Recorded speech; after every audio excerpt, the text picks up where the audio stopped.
bawal itu giginya besar-besar, kayak gigi manusia. Kan, cara megang ikan biar tenang, biar nggak gini-gini nih.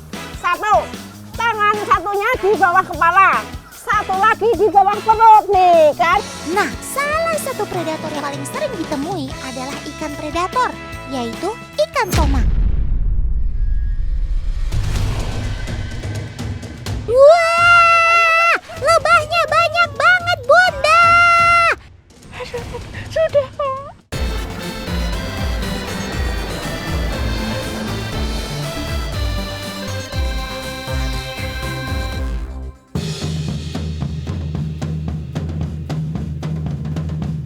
Teman, kalian tahu nggak kalau di Indonesia ada bendungan yang dinobatkan sebagai bendungan terbesar se-Asia Tenggara loh. Bendungan terbesar ini ada di Kabupaten Nganjuk, Jawa Timur. Nama bendungannya adalah Bendungan Semantok. Genangan yang disebut waduk ini juga menjadi berkah bagi para peternak ikan. Kalau gitu, ikutan lihat para peternak ikan yang ada di beberapa waduk yuk. Meluncur! Salah satu waduk yang dimanfaatkan untuk sektor perikanan ada di Wonogiri teman, yaitu Waduk Gajah Mungkur. Saking luasnya, di sini ada sekitar ribuan keramba ikan. Kebayang dong ada berapa ratusan ton ikan yang bisa dipanen. Budidaya ikan di waduk biasanya menggunakan jaring terapung seperti ini. Selain memudahkan saat panen tiba, jaring terapung juga bisa menjaga ikan-ikan agar tidak kabur. Nah, ikan yang menjadi favorit untuk dibudidaya di sini ada ikan patin. Gak cuma di Waduk Gajah Mungkur saja teman, tapi di Jawa Barat ada juga waduk yang menjadi rumah bagi para sobat otan ini. Cekidot! Tuh lihat teman, ikannya banyak banget ya. BTW, ini di waduk loh, bukan di empang. Sekarang otan lagi ada di Waduk Cirata, Cianjur, Jawa Barat nih. Selain jadi pusat irigasi dan pengendali banjir, Waduk Cirata juga jadi pusat bagi para peternak ikan. Kermaks. Loh. Kok itu ikannya pada dibuang-buangin begitu sih? Gimana sih paman ini? Tuh, sekarang malah disiram-siram begitu ikannya. Otan jadi bingung, ini sebenarnya lagi panen atau bukan sih? Ternyata ikan yang dibuang bukan ikan bawal teman, melainkan nila, ikan mas, dan ikan gosong. Yap, ikan yang dibudidaya di keramba jaring apung ini sebenarnya adalah ikan bawal. Tuh, banyak banget kan ikan bawalnya? Nah, kalau siram-menyiram tadi, tujuannya untuk menyisihkan ikan-ikan yang masih kecil dan belum layak panen. Hanya bawal berukuran lebih dari 10 cm yang akan dipanen. Begitu teman. Ikan bawal yang biasa kalian makan di pinggir jalan asalnya dari sini loh. Di tempat ini, sekali panen ikan bawal jumlahnya bisa mencapai 5 ton. Wih. Ikan bawal banyak dibudidaya karena pemeliharaannya yang mudah, pertumbuhan yang cepat, serta mudah untuk dipasarkan teman. Ditambah ikan ini juga jadi incaran emak-emak karena memiliki nilai gizi yang tinggi. Kermaks sob, keren maksimal. Teman, kalian pada penasaran gak sih asal-usul si bawal air tawar ini dari mana?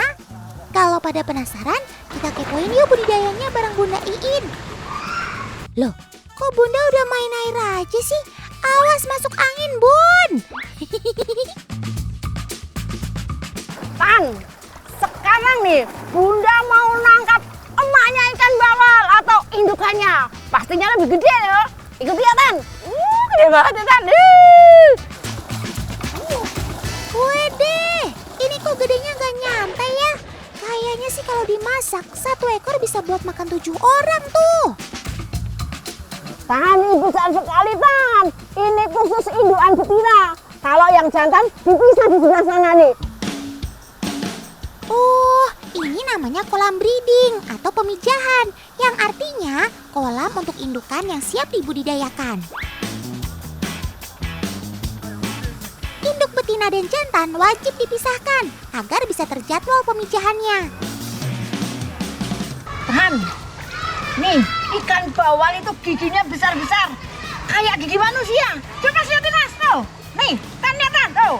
Wah, ini kalau gigit ya Mas? Ya. Nih giginya nih. 1, 2, 3, 4, 5, 6. Jika kita perhatikan dengan baik, ikan bawal memiliki bentuk gigi yang hampir sama dengan manusia. Tepatnya gigi bagian bawah mereka. Sementara gigi bagian atas ikan bawal berukuran lebih kecil. Gigi ini cukup tajam dan mampu melukai. Jadi tetap hati-hati ya teman.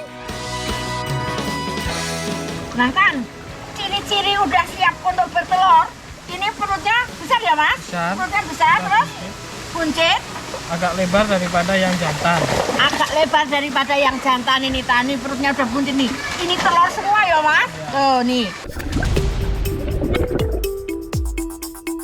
Asik. Ini nih mama bawal yang akan menghasilkan ribuan anakan nantinya. Oh iya teman, sobat otan ini baru bisa menjadi indukan ketika masuk usia 3 tahun dengan berat minimal 3 kg. Tan, sekarang mau masuk ke kolam indukan jantan. Ya, ayo kita masuk Tan. Yo. Ayo bunda, pelan-pelan biar ndak kepleset. Tan, nih kalau yang jantan ini badannya lebih panjang ya Mas? Ya, ini lebih panjang dan lebih nggak buncit ya Mas? Nah, kalau yang betina kan lebar badannya, perutnya buncit. Ada yang lihat perbedaannya? Sudah otan duga teman di rumah cukup kesulitan. Oke, Om Editor, bikin 2 layar ya agar terlihat jelas perbedaannya. Di layar sebelah kiri adalah sang jantan teman, sedangkan betina ada di sebelah kanan. Cukup samar, karena ukuran jantan dan betina di usia yang sama tidak terlihat perbedaannya. Oh ya, di fase ini warna merah pada ikan bawal tidak nampak lagi atau menghilang dan hanya berwarna gelap saja.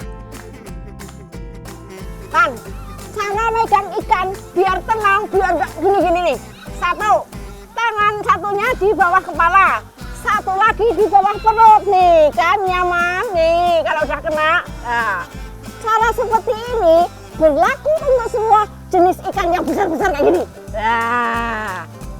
Wah, ini sih info yang cukup berguna bun, karena seringkali ikan berontak ketika tertangkap.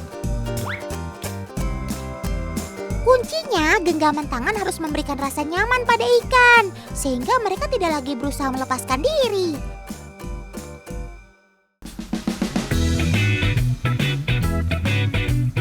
Agar tingkat keberhasilan pemijahan berjalan dengan baik, sepasang ikan ini dipindahkan pada kolam yang berukuran lebih kecil agar tidak terganggu bawal lainnya. Karena setelah jantan dan betina disatukan, dalam waktu dekat mereka akan menghasilkan telur. Tan, info menarik nih. Jadi, untuk indukan ikan bawal ini menghasilkan telur sesuai dengan berat badannya. Misal nih Tan, induk betina bawal ini beratnya 3 kilo, dia akan menghasilkan 300.000 telur. Nah, kalau 4 kilo, dia akan menghasilkan 400.000 telur.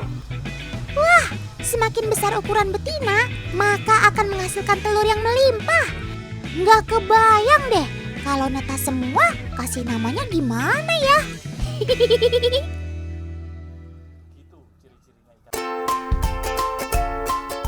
Nah, seperti inilah telur-telur ikan bawal. Dia memiliki sifat mengapung. Jika mengendap dalam waktu yang lama, maka akan mengalami gagal menetas. Tapi, apakah teman di rumah melihat perbedaan warnanya? Ini menandakan akan ada telur-telur yang tidak menetas, khususnya yang berwarna putih susu.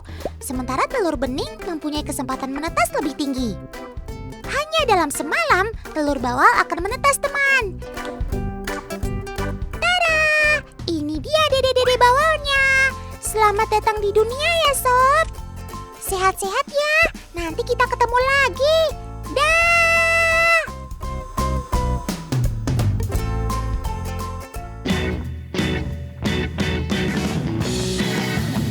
Teman, sebenarnya budidaya ikan di waduk dan kolam sama-sama punya nilai plus dan minusnya. Pertumbuhan ikan di keramba cenderung lebih cepat dibandingkan dengan budidaya di kolam. Di waduk, ikan-ikan ini bisa mendapatkan pakan alami tambahan yang beragam serta melimpah.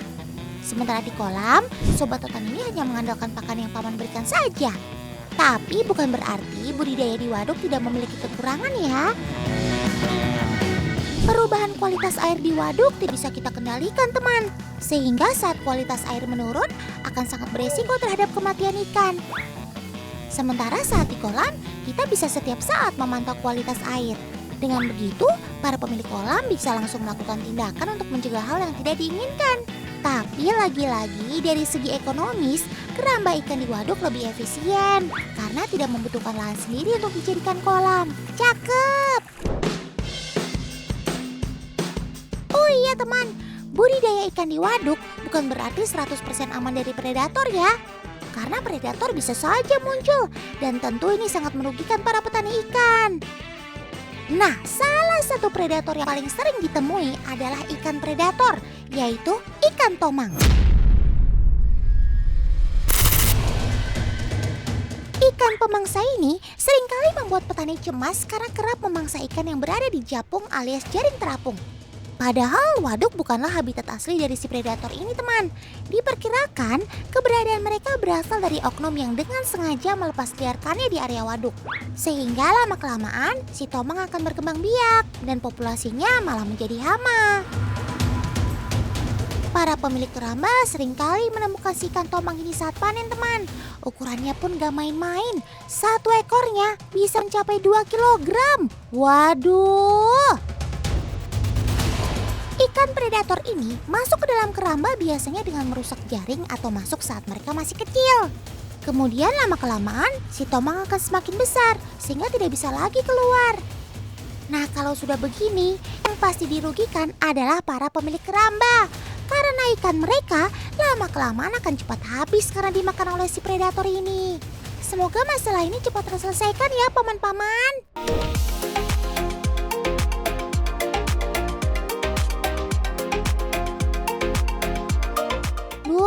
Capek habis main dari waduk, kok sekarang perut Otan berasa lapar ya?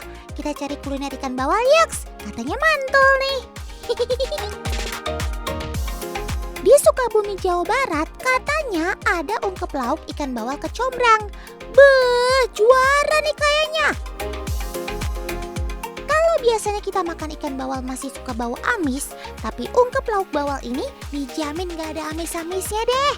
Rahasianya karena si bawal dimasak bareng dengan rempah-rempah teman. Selain enak, ikan bawal juga punya segudang manfaat untuk tubuh kita loh. Seperti mencegah penyakit kolesterol, menstabilkan tekanan darah, menjaga kesehatan jantung, hingga bisa menemani program diet sehat kita. Wah, ini sih pasti udah jadi lauk idola buat para kaum ibu-ibu ya. Teman, kalau yang tadi kita icip-icip itu adalah ikan bawal air tawar, nah kalau yang ini adalah ikan bawal laut atau biasa dikenal dengan bawal bintang. Disebut bintang karena saat berukuran sedang, di atas kepalanya terdapat titik seperti bintang. Tapi saat beranjak dewasa, titik tersebut akan berangsur-angsur hilang. Bawal bintang memiliki bentuk tubuh yang pipih dan cenderung seperti belah ketupat. Mereka juga memiliki warna yang berbeda dengan ikan bawal air tawar. Si bawal laut ini memiliki warna putih perak pada tubuhnya. Sedangkan bawal air tawar memiliki hitam dan sedikit kemerahan pada bagian perutnya. Kalau untuk rasa dan gizinya, keduanya udah gak perlu diragukan lagi ya. Pokoknya mau bawal laut atau bawal air tawar, jos tenan.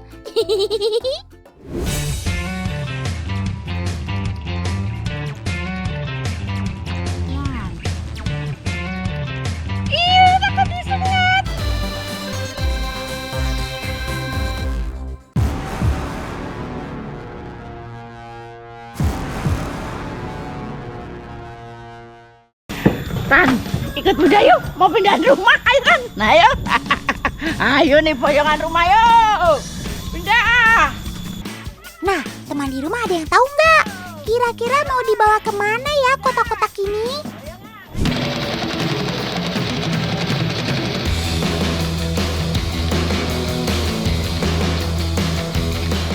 Bukan cuma kambing, sapi yang diangon, tapi lebah-lebah dalam kotak ini juga kita angon di sana ya Mas? Iya. Jauh Tan, ratusan kilo.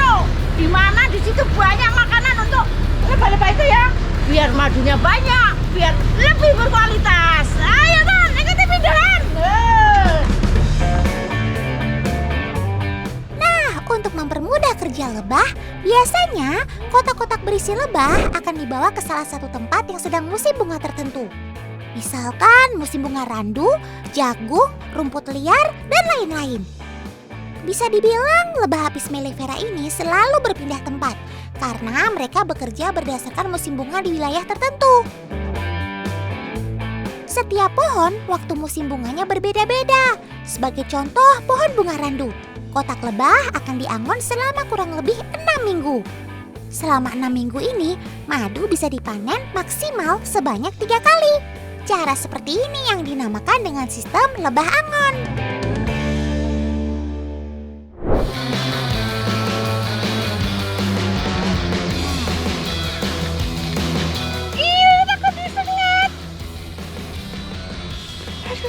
Sudah.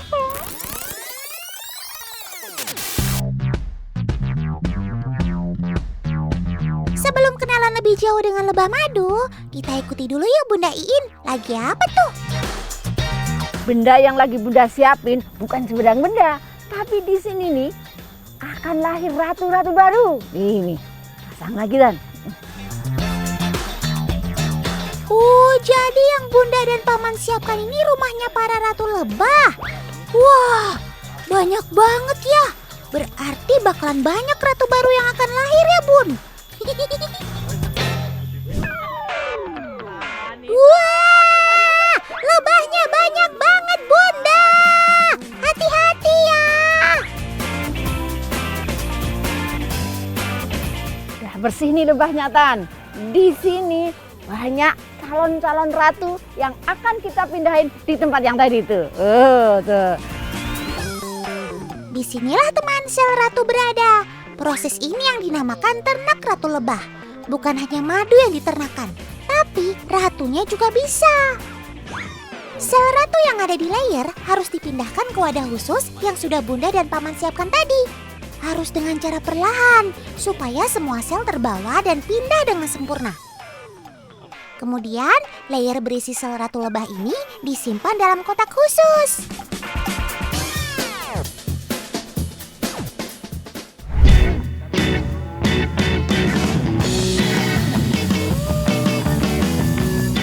Ini namanya proses pecah koloni. Tujuannya supaya lebah-lebah menjadi banyak banget nih. Karena kita udah siapin rumah baru nih. Nih. Walah, jadi begini caranya mindahin koloni lebah ke rumah baru. Cie, kalian punya rumah baru nih sob. Oh iya, tujuan utama memecah koloni lebah ini tentu untuk memperbanyak jumlah lebahnya. Bayangkan saja teman, dalam satu koloni lebah Apis mellifera biasanya paling sedikit berjumlah 10.000 lebah. Nah, kalau jumlah ini dipecah dengan tujuan memperbanyak, mereka bisa bertambah 2-4 kali lipat loh. Semakin banyak lebah, tentu akan semakin banyak madu yang dihasilkan. Mantap! Hal penting yang harus diperhatikan dalam proses memecah koloni lebah yaitu pastikan ratu lebah tidak terbawa ke tempat yang baru. Nah, lalu koloni yang menghuni rumah baru ini gak ada ratunya dong. Apa bisa mereka hidup tanpa sang ratu? Ini dia jawabannya. Layer berisi puluhan calon ratu lebah siap untuk digunakan. Wadah berisi calon ratu lebah diambil dari layer, kemudian dipasangkan pada salah satu layer milik koloni lebah yang tadi dipisahkan. Dengan sendirinya mereka akan punya ratu baru dan siap membangun istana yang megah dengan penghuninya yang banyak. Germaks, keren maksimal!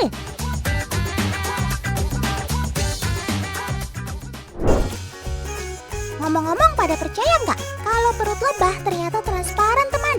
Nih Autan buktikan.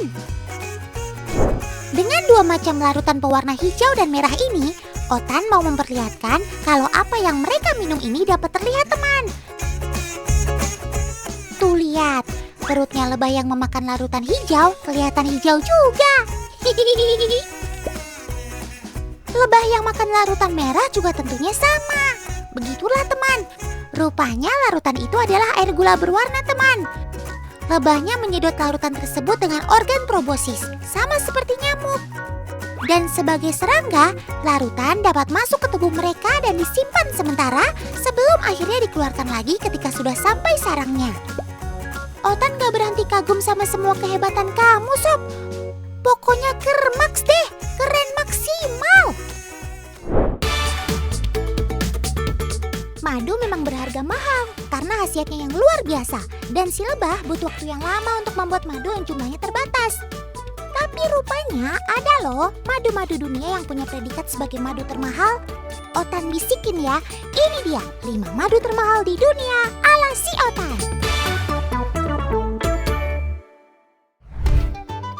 Peringkat 5, Milo Mayer Del Beers. Tuh, nyebut namanya aja udah susah benar kan? Madu ini hanya ditemukan di Provinsi Leon, Spanyol dan harganya 2,3 juta sekilo. Weh. Peringkat 4 ada madu mentah Ikaria dari Yunani. Madu ini mahal karena kelangkaannya yang berasal dari Pulau Ikaria dan memiliki rasa unik ala pohon pinus serta tumbuhan lain khas pulau tersebut. Harganya bisa 3,3 juta per botol.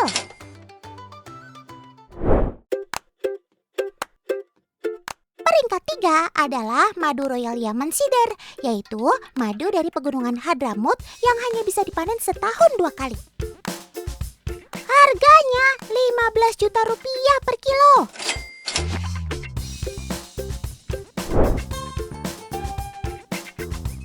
Peringkat 2-nya ada madu Manuka dari Selandia Baru. Bayangkan saja, harganya bisa mencapai 27 juta setoples.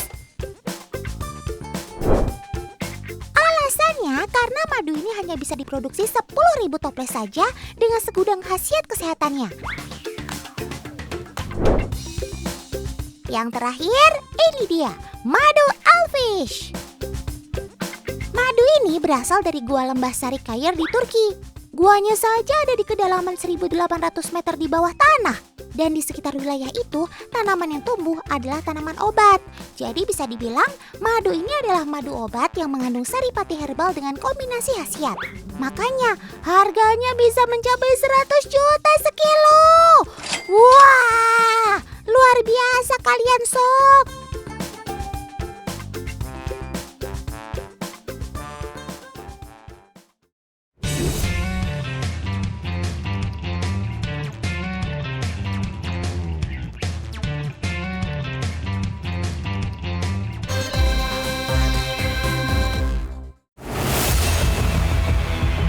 Apa?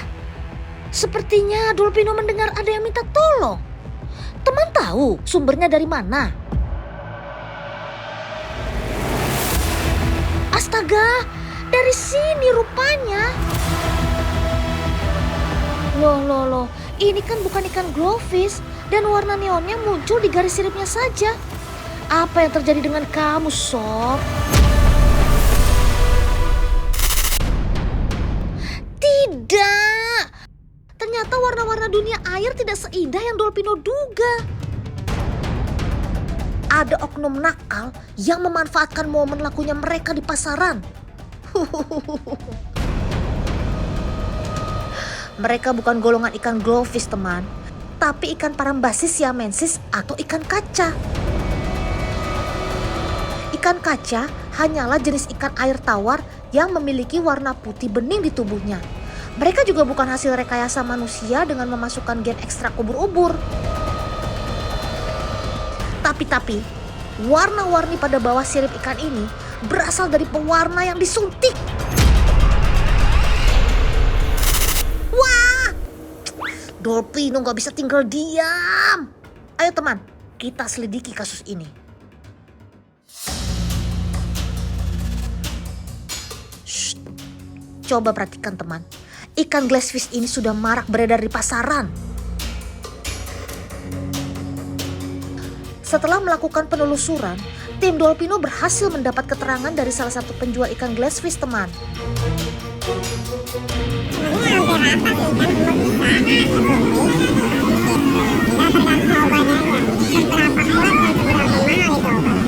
Kalau yang obat-obatnya biasa sih paling seminggu, 2 minggu, paling lama 1 bulan lah. Tuh ya, tergantung obatnya juga. Kalau yang bagus mah jutaan. Nggak bisa. Jadi nggak mati.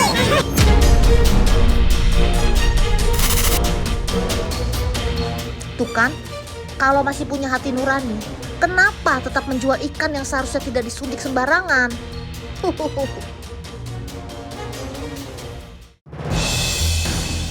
Akhirnya, setelah melakukan penelusuran cukup panjang, tim Dolpino berhasil menemukan oknum praktik suntik ikan, teman. Apa sih yang jadi alasan sampai Sobat Dolpino harus dipaksa warna-warni seperti ini? Karena kemarin tuh memang pasar ikan hias itu kan agak sepi, harga mulai merosot. Cuman karena saya lihat ikan berwarna itu lebih banyak peminat dan harganya lebih bertahan, makanya kita coba aja bikin ikan tuh diwarnain gitu biar lebih cakep, jadi orang menarik lah untuk membelinya. Semua terjadi memang karena adanya peluang. Tapi cara kalian mencari untung menyakiti ikan kaca ini tahu? Lihat aja teman, untuk menyuntik obat warna, ikan-ikan kecil ini diberi obat bius terlebih dahulu dengan dosis yang tidak terukur. Setelah itu, oknum mulai menyuntikkan pewarna pada rongga yang terletak di bawah sirip ikan. Pakai pewarna apa tuh? Itu khusus, dia biang warna khusus buat ikan. Hilang lagi gitu warnanya apa bertahan lama itu? Hilang, cuman ya sekitar kisaran seminggu sampai 10 hari lah, nggak lama dia gitu kan. Mirisnya lagi nih ya, praktik suntik ikan glassfish semakin laris dilakukan karena permintaan pasar yang tinggi. Sebab harga jual ikan kaca yang sudah diwarnai bisa naik 3 kali lipat dari harga polos. Tapi tahukah kalian, kalau dari proses mewarnai ikan ini, 25-30% ikan tidak selamat karena obat bius. Jadi tolong deh, stop untuk memelihara ikan glassfish atau apapun yang disuntik dengan pewarna buatan. Setiap makhluk diciptakan dengan keunikan tersendiri, teman. Jangan sampai Sobat Dolpino jadi korban dipaksa lucu hanya untuk memenuhi keinginan manusia.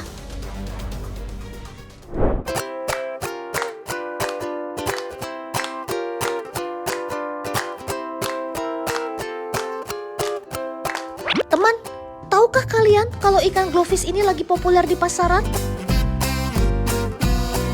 Yaps, penggemar ikan neon ini banyak banget loh. Apakah kamu satu di antaranya? Gak heran kalau permintaan ikan glowfish semakin banyak di pasaran. Maka budidaya glowfish juga lagi tinggi-tingginya nih. Yuk kita intip cara budidaya ikan glowfish. Apakah kolamnya juga memancarkan cahaya? Walah, Dolpino pikir kolamnya ikutan glowing. Ternyata seperti tambak ikan lele ya. Teman, kalau mampir ke kolam budidaya, rasanya nggak afdol deh kalau nggak ikut paman panen. Setuju kan? Berang-berang bawa berkat, berangkat. Tidak ada yang spesial dari cara panen ikan satu ini, teman. Paman cukup menarik jaring kolam agar semua ikan berkumpul di satu titik. Tapi lihat, betapa cantiknya ikan glowfish yang siap panen. Warna merah dan kuningnya sangat cerah ya. Glowfish yang siap panen berusia sekitar 2-3 bulan. Ikan-ikan inilah yang siap dijual di pasaran. Mulai harga Rp5.000 sampai Rp15.000 per ekornya. Jangan dihitung satuannya teman, karena biasanya orang memborong ikan glowfish lebih dari 1 atau 2 ekor saja. Jadi tetap cuan kan?